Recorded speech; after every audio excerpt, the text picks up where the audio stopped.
harta.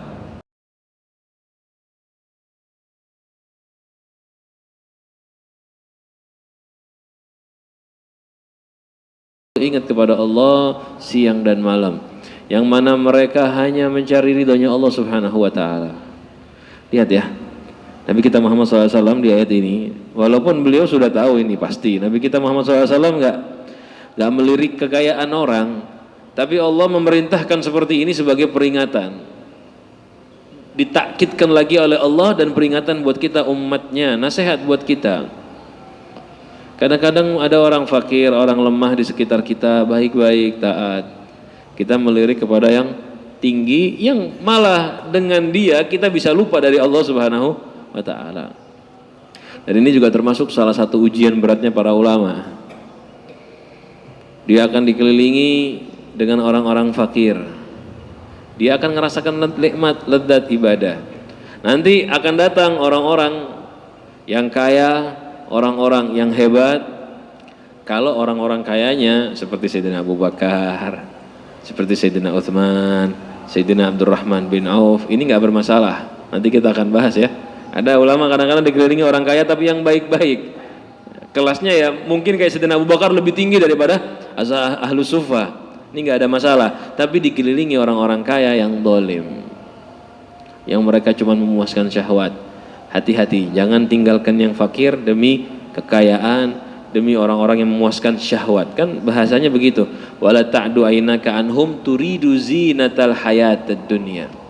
Zinatal hayatid dunya. Jangan palingkan pandangan dari orang fakir melihat kekayaan. Ya, kamu ingin zinatal hayatid dunya, perhiasan kehidupan dunia.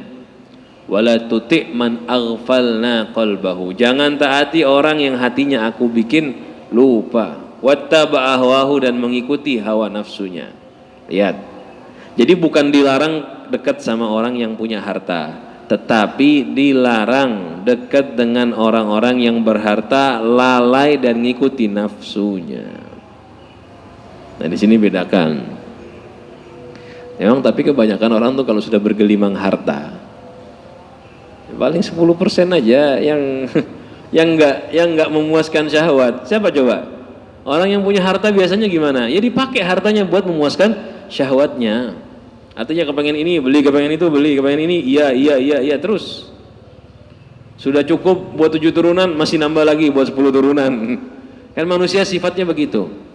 Ini jadi secara global yang dimaksud. Tapi ingat ya, bukan berarti nanti orang kaya usir. Oh, ada contoh lagi, ada pengajian, terus ada orang datang, apa namanya, tokoh masyarakat atau pejabat datang, usir, suruh keluar. Rasulullah nggak suka sama kayak gini. Jangan diterima mereka semua. Yang penting jangan orang yang ghafil, orang yang ittiba hawa. Tapi yang utama fuqara dan masakin yang muslim. Lihat ya.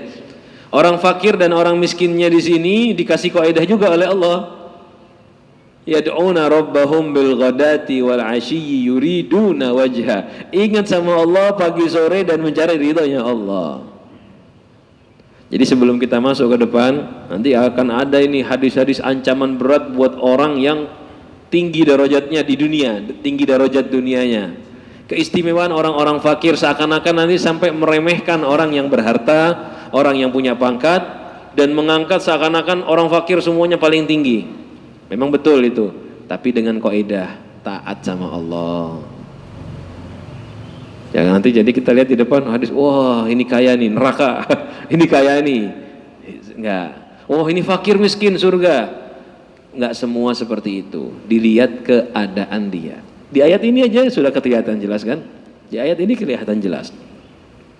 Jadi yang fakir yad'una rabbahum, minta sama Allah siang malam dan mengharap ridhonya Allah. Dan yang kaya yang disuruh ninggalkan man aghfalna qalbahu an dzikrina, yang hatinya lupa dari zikir kepada Allah, artinya enggak iman dengan Al-Qur'an. Wattaba hawahu, dan mengikuti hawa nafsunya. Ini mirip sama firman Allah Subhanahu wa taala, surat yang sering kita dengarkan, abasa wa tawalla an ja'ahul a'ma wa may yudrika la'allahu yazakka aw yadhakkaru fatanfa'ahu dzikra. Rasulullah saat itu sedang berbincang dengan beberapa pembesar Quraisy. Datanglah satu orang buta, kalau nggak salah Ibnu Ummi Maktum namanya, mau bertanya tentang Islam. Tidak tidak dihiraukan sementara oleh Rasulullah SAW, karena orang sedang ngomong, ada yang datang memotong gimana? Kan ditinggalkan dulu, menyelesaikan ini dulu. Rasulullah sedang berdakwah. Sebetulnya bukan kesalahannya Rasul di situ, dijelaskan sama Sayyid Muhammad bin Ali Al-Maliki. Kejadian ini di dalam kitabnya Muhammad Insanul Kamil. Kadang orang salah paham. Tuh lihat tuh Rasulullah salah ditegur sama Allah. Bukan karena salah. Kalimat abasa wa tawalla, abus itu cemberut, tawalla dan berpaling. Maksudnya Rasulullah saat itu ketika ada orang fakir ngajak ngomong, tidak dihiraukan, nggak langsung didekati, dijawabi. Kenapa? Rasulullah lagi ngomong sama orang lain, lagi berdakwah, lagi sibuk ngajak orang Islam. Kebetulan yang diajak ngomong pembesar Quraisy. Ini datang ngajak ngomong, tidak dijawab, tidak dihiraukan. Maksudnya suruh nunggu sebentar. Nah saat itu Rasulullah bukan berarti melakukan kesalahan, tetapi Allah, ini karena Nabi Muhammad jadi panutan, makhluk terhebat. Orang itu semakin tinggi hal kecil aja bisa kelihatan salah. Kan seperti itu, orang itu semakin tinggi hal kecil aja bisa terlihat salah walaupun tidak salah. Dan Allah ingin nunjukkan saat itu, Muhammad, kamu sibuk dengan orang kaya, wa amma man istaghna fa anta lahu tasadda. Kalau orang yang kaya kamu datangi dia, kamu kamu sopan, kamu dengarkan omongannya. Wa amma man ja'aka yas'a wa huwa yakhsha. Ada orang yang datang, dia ini takut kepada Allah, fakir, buta. Anta anhu talaha, kamu berpaling dari dia. Ini ayat ini mau nunjukkan. Jadi kadang-kadang boleh kita ninggalkan orang yang hebat, stop. Saya utamakan dulu yang fakir. Kenapa yang fakir nih hatinya lebih kecil? Lebih lebih gampang tersakiti. Ya, lebih gampang tersakiti. Padahal yang salah dia sebetulnya. Orang lagi ngomong di stop, kan begitu. Cuman kita lihat di sekitar kita pun begitu. Ada orang fakir ngundang, Ustadz, acara ke rumah ulun lah. Mohon maaf saya sudah ada acara. Ada orang yang ngundang lebih dulu. Harusnya kan yang lebih dulu didahulukan. Terus nanti orang fakirnya tahu, oh pantas saya sidin kada mau diundang orang kaya. Kan omongan begitu. Padahal bukan karena kaya miskinnya, karena ada yang lebih dahulu mengundangnya. Jadi kesalahan bukan di orang yang dekat dengan kayanya tadi, bukan, tapi kesalahannya suudzonnya dari yang fakir. Cuman begitulah, Allah ingin Nabi Muhammad sangat bersih. Walaupun nggak kesalahan, Muhammad, siapa dia? Lihat ya, ini nunjukkan memang benar fuqaraul muslimin itu hebat dan besar sekali derajatnya di pandangan Allah Subhanahu wa taala. Seperti yang akan kita lihat nanti di hadis pertama, di hadis ketiga nanti ya. Hadis kedua. Di hadis kedua, bagaimana perbandingan orang-orang fakir muslimin dengan orang-orang yang kaya di antara muslimin, derajatnya di sisi Allah Subhanahu wa taala. Nah, cuman lihat hadirin sekalian, sebelum kita masuk saya ulangi lagi, jadi kaidah utamanya adalah taat, takwa sama Allah, ikhlas, ingat, ninggalkan syahwat. Itu kaidah utamanya. Walaupun kaya ataupun miskin, kaidahnya itu. Kadang-kadang orang fakir miskin kalau sombong ya lebih jelek daripada yang kaya sombong. An Harithah, hadis pertama. Nih hadis yang menunjukkan hebatnya orang-orang yang fakir, orang-orang yang miskin. Dan ini kabar gembira buat kita semua yang pas-pasan ini di dunia ini. An Harithah bin Wahab, dari Sayyidina Harithah bin Wahab radhiyallahu anhu al-Khuzai. Beliau mengatakan, sami'tu Rasulullah sallallahu alaihi wasallam yaqul, aku dengar Rasul sallallahu alaihi wasallam bersabda, ala ukhbirukum bi ahlil jannah. Ala ukhbirukum bi ahlil jannah. Apakah kalian ingin aku kasih tahu siapa itu penduduk surga? Artinya siapa itu kebanyakan penduduk surga, bukan semuanya ya. Siapa itu kebanyakan penduduk surga? Bi aktsari ahli jannah. Sahabat jawab, iya ya Rasulullah. Rasul mengatakan, kullu dha'ifin mutadha'afin. Ada riwayat mutadha'af, ada riwayat mutadha'ifin. Lau aksama 'ala Allahi la abarrah. Setiap dhaif, orang yang lemah, ya, artinya lemah keadaan dunianya, nggak punya harta, nggak ada yang kenal, nggak ada pangkat. Atau bisa diartikan dhaif karena tawadhu'nya dia, rendah hatinya dia. Mutadha'afin, orang yang mutadha'af artinya dianggap lemah oleh orang, dianggap rendah oleh orang.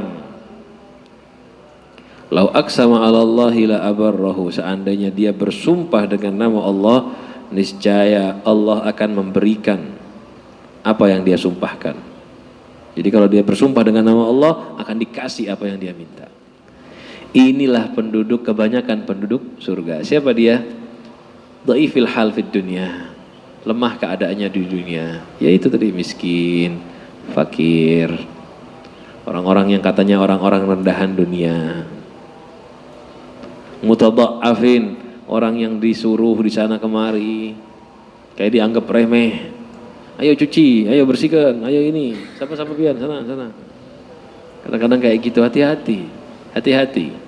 Inilah kebanyakan penduduk surga. Dengan syarat ya, orang yang taat.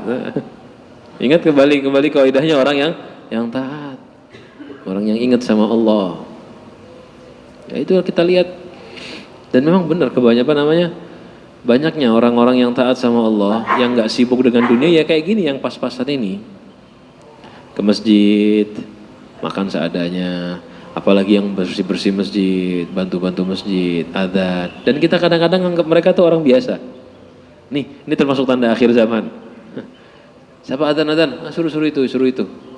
Yang tinggi-tinggi darajatnya kayak anti sama adzan, punya anak buah aja itu adzan.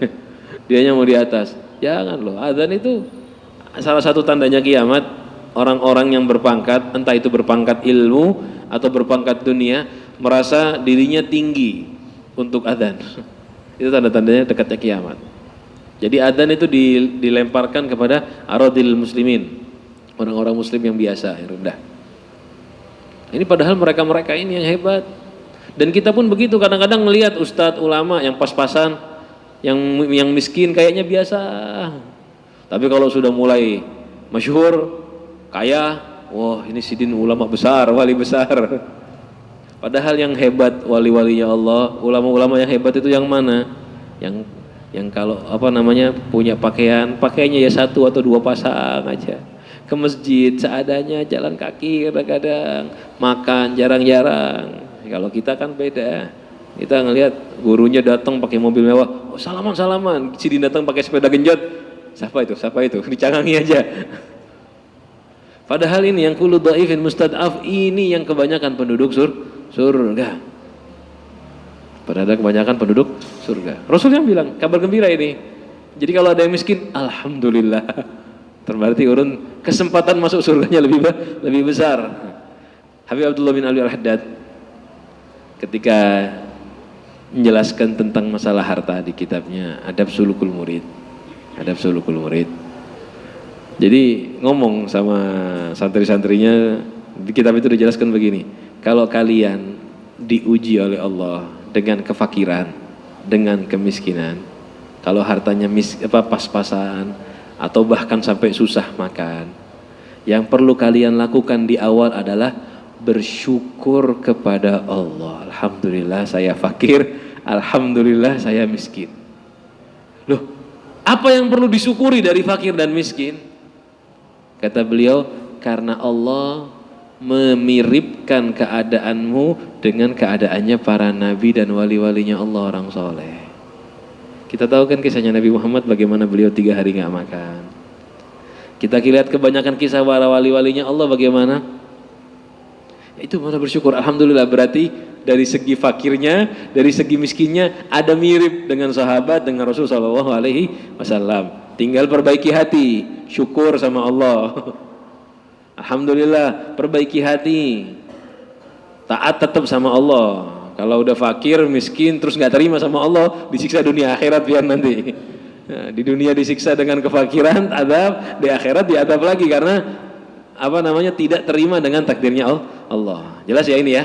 Nah, ini saya kedepannya mungkin saya bahas seperti ini aja. Soalnya jelas. Walaupun fakir kalau nggak taat sama Allah, nggak nerima dengan keadaannya, ya disiksa juga di akhirat.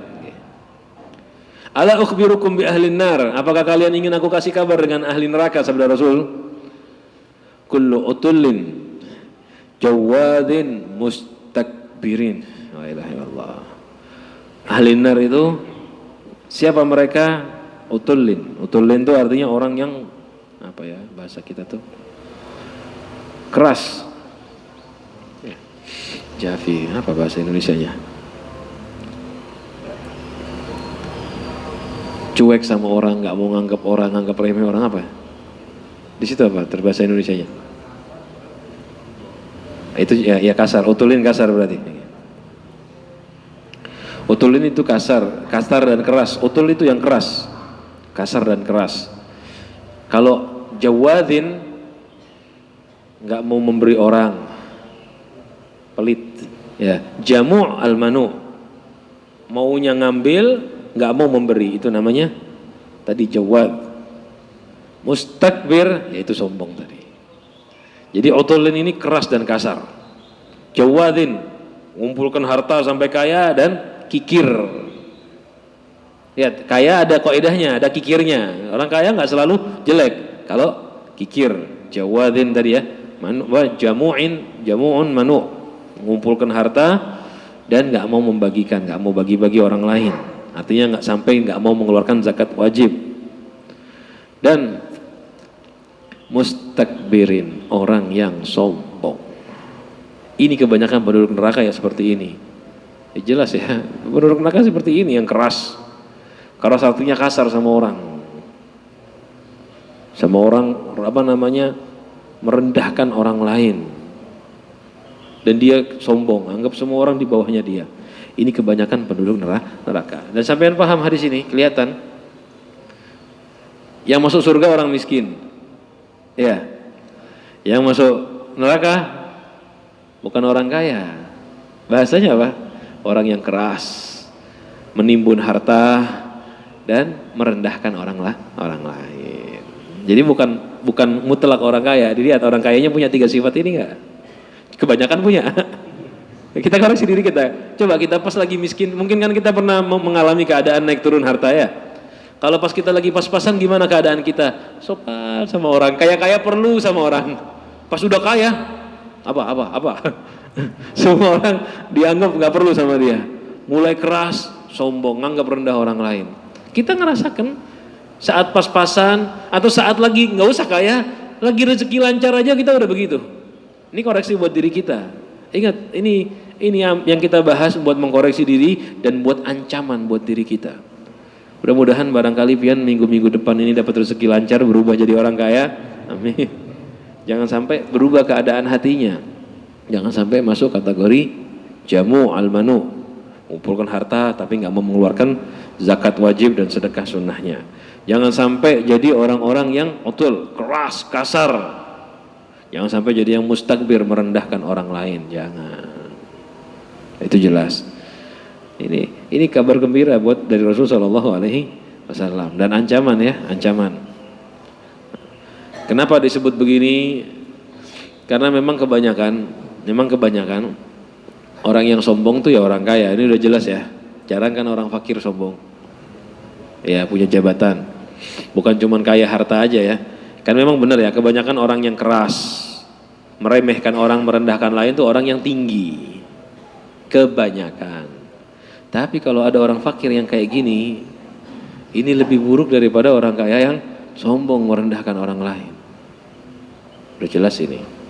Ini kalau bab seperti ini biar perhatikanlah. Ini nggak meremehkan orang kaya, nggak merendahkan orang fakir. Juga nggak memuji yang kaya, nggak memuji yang fakir. Sebetulnya semua itu sama, masalah harta itu kurang lebih aja. Tinggal bagaimana dia menggunakan hartanya tersebut. Kalau dia memiliki harta jadi punya beramal buruk, rendah. Bahkan orang fakir pun kalau dia fakir malah jadi beramal buruk, ya lebih rendah lagi. Orang sombong punya pangkat, dia nggak punya pangkat sombong. Bayangkan gimana nanti kalau dia kaya, fakirnya aja sombong.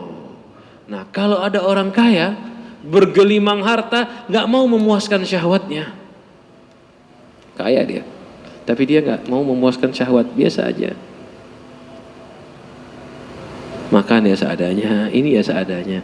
Bayangkan gimana kalau dia hidupnya fakir, kira-kira kayak apa? Kaya aja zuhud, apalagi fakir. Ini lebih hebat lagi. Makanya nanti di depan juga akan ada kita bahas ya, orang kaya yang bersyukur lebih afdol daripada orang miskin yang sabar. Itu nanti kita akan jelaskan semua. Kembali ke pembahasan kita. Jadi kebanyakan penduduk surga adalah orang fakir, yang dilemahkan, yang direndahkan, orang-orang yang tawadhu. Kebanyakan ahli neraka adalah orang-orang yang keras, yang kasar, menimbun harta, nggak mau bersedekah, dan yang orang yang merendahkan orang lain.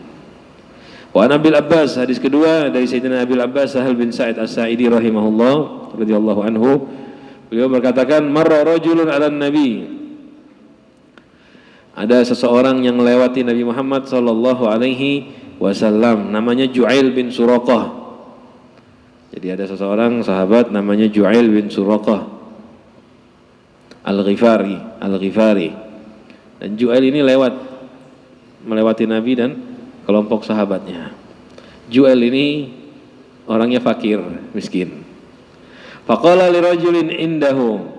Lalu Rasul sallallahu alaihi wasallam ngomong ya kepada sahabat-sahabat yang ada di sekitarnya. Siapa? Salah satunya adalah Abi Dzar Al-Ghifari, satu kampung, dan sahabat yang lain. Ma ra'yuka fi hadha? Ini yang lewat, gimana menurut kalian? Pandangan kalian gimana nih? Si Ju'ail bin Suraqah ini menurut pandangan kalian gimana? Maaf. Yang pertama bukan Ju'ail, terbalik saya.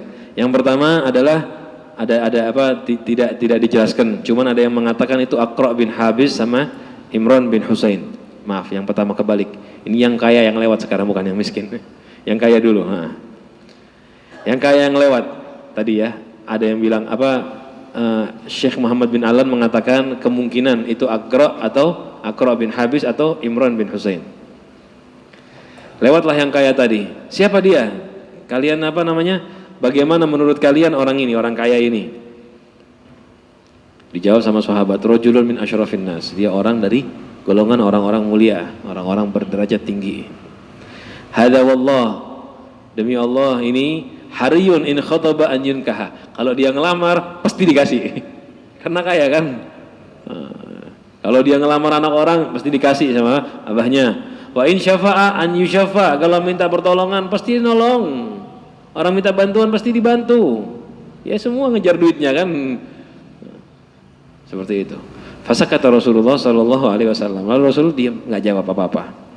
Tsumma marra rajulun akhar, lalu lewat orang lain, yaitu yang miskin tadi ya. Ju'ail bin Suraqah Al-Ghifari, orang miskin lewat. Lalu Rasul tanya, faqala Rasulullah ma ra'yuka fi hadha? Gimana menurut kalian orang ini? Qala ya Rasulullah, mereka menjawab, ya Rasulullah, rajulun min fuqara'il muslimin. Orang fakir dari golongan orang-orang muslim. Ya orang fakir ya Rasulullah. Hadza hariyun, dia ini pantas seandainya in khataba, kalau ngelamar an la yunkah, enggak bakal diterima. Fakir kayak sekarang melamar anak orang, apa yang ditanya? Mampu berapa pian? Kerjanya apa? Jangan pakai jujuran sebetulnya itu salah satu hal yang tidak diperbaguskan oleh syariat. Sudah, kalau halal sama halal, nggak harus acara tuh kada harus. Kalau mampu, alhamdulillah, undang orang dengan ajaran yang dengan acara yang bagus. Kalau nggak mampu, ini anak ngelamar, ulun perlu 50 juta, jangan. Pian menjual anak pian, ya, sayang, enggak. Kita nggak ngejual anak kita nih, yang datang anak seorang soleh, orang baik, mau fakir ataupun kaya, jangan ngelihat hartanya, ngelihat solehnya. Dia mampu, alhamdulillah. Bahkan seandainya kaya pun, apa gunanya kita meminta harta buat gitu, buat acara megah-megahan, buat apa?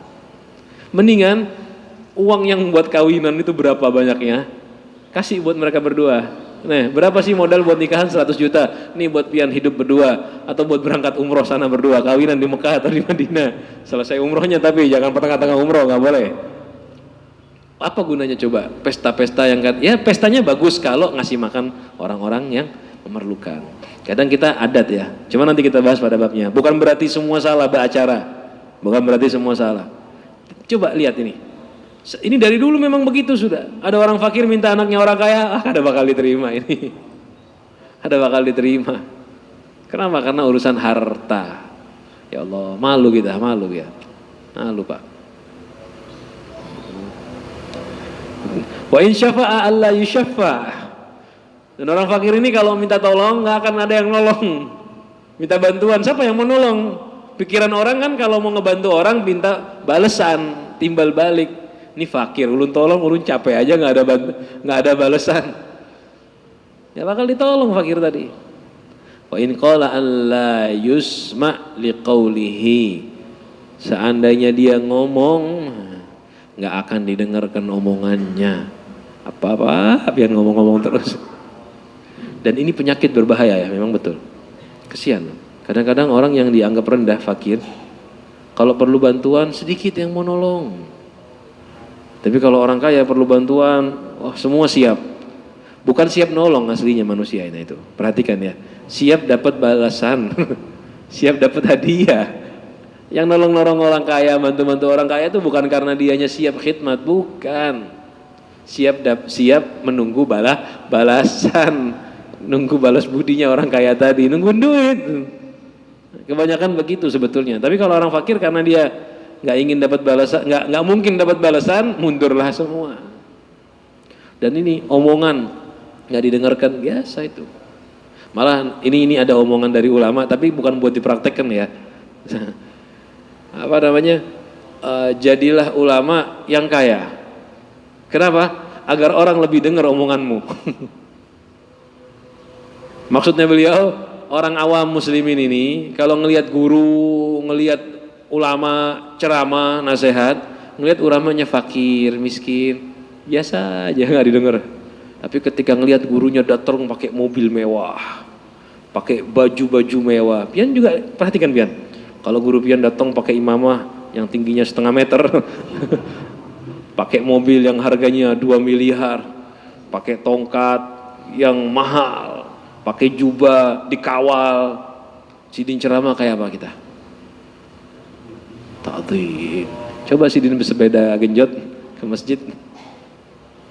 Siapa? Ada penceramahnya. Oh, kayak itu aja lah.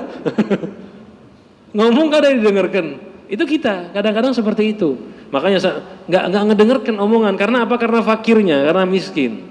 Padahal kadang-kadang omongannya yang fakir tadi, ulama yang katanya fakir, dia ngomong seandainya telinga pian nggak mau dengarkan, omongannya masuk ke hati pian. Berapa banyak orang bisa taubat karena nasihat dari yang fakir. Bahkan kadang-kadang seandainya di majelis ada orang kaya, hebat, darajat tinggi berceramah, yang hadir dapat hidayah bukan karena ceramahnya dia, tapi karena hudurul fakir, ada hadirnya orang yang fakir di majelis itu, doakan. Orang ngiranya oh berkat sidin yang kaya, ternyata enggak, berkatnya yang fakir yang mendoakan. Kadang-kadang seperti itu. Bisa jadi nih kayak kita di majelis seperti ini. Saya baca hadis, pian dengarkan, pian semangat. Oh iya, mau saya amalkan hadis, bukan karena omongan saya. Bisa jadi ada orang fakir yang lembut hatinya, datang dengarkan ini, dia semangat taat, Allah nurunkan rahmat berkat beliau. Jadi ibarat kata kerannya belum tentu dari depan, tapi dari pinggir-pinggir itu kerannya bisa datang. Keran airnya, keran rahmatnya. Dan begitu. Makanya sampai ada orang ulama ini bukan ngomongkan ya, tadi yang saya maksudkan, orang ini zaman sekarang ulama perlu kaya. Kenapa? Biar didengarkan omongannya. Maksudnya bukan suruh sampean kaya sungguhan. Itu kalau dimaknai ulama harus kaya, salah itu. Enggak. Nggak harus itu, karena walaupun kita nggak dihormatin, walaupun sampean jadi ulama, jadi ustadz nggak dihormatin, jangan takut. Nasihat pian sampai ke dalam hatinya. Biar telinganya nggak mau dengarkan, hidayah itu akan diberikan oleh Allah Subhanahu Wa Taala karena keikhlasan. Faqala Rasulullah SAW, lalu Rasul SAW bersabda, "Hada khairun minhu, Ju'ail khairun min mil al ardi mithla hadi." Ju'ail ini lebih bagus daripada bumi dipenuhi orang-orang yang kaya seperti ini. Bayangkan sebumi ini berapa miliar orang, berapa ratus miliar. Ini satu orang, ini Ju'ail bin Suraqah, kalau dibandingkan bumi dipenuhi dengan orang yang seperti ini, yang kaya tadi, lebih bagus Ju'ail yang seorang. Perbandingannya bukan main ya. Bukan main ya. Kenapa? Karena tadi Ju'ail orang yang taat. Dan yang kaya tadi ada khilaf. Ada yang mengatakan yang lewat orang tidak Islam. Ya pantas sudah jelas kan. Ada yang mengatakan orang Islam. Ya Aqra atau Imran udah Islam, tetapi Rasulullah tahu. Kan darajat manusia berbeda-beda. Walaupun dia Islam tapi tetap Ju'ail lebih besar, lebih tinggi darajatnya. Karena Rasulullah wajar ngomong begitu, beliau tahu dibukakan hijabnya oleh Allah Subhanahu wa taala. Oke. Nanti insyaallah hadis-hadis selanjutnya kita akan bahas pada pertemuan yang akan datang. Nah, kita mulai hari ini ketemu orang yang fakir, disapa, kasih salam dengan wajah yang basyasa, yang tersenyum. Jangan beda sama yang kaya sama yang miskin, jangan. Assalamualaikum, apa kabar? Sehat ya? Salaman, dipeluk enggak apa-apa. Cium. Nah, enggak ada masalah. Walaupun dia fakir, walaupun dia kelihatannya pas-pasan, sama.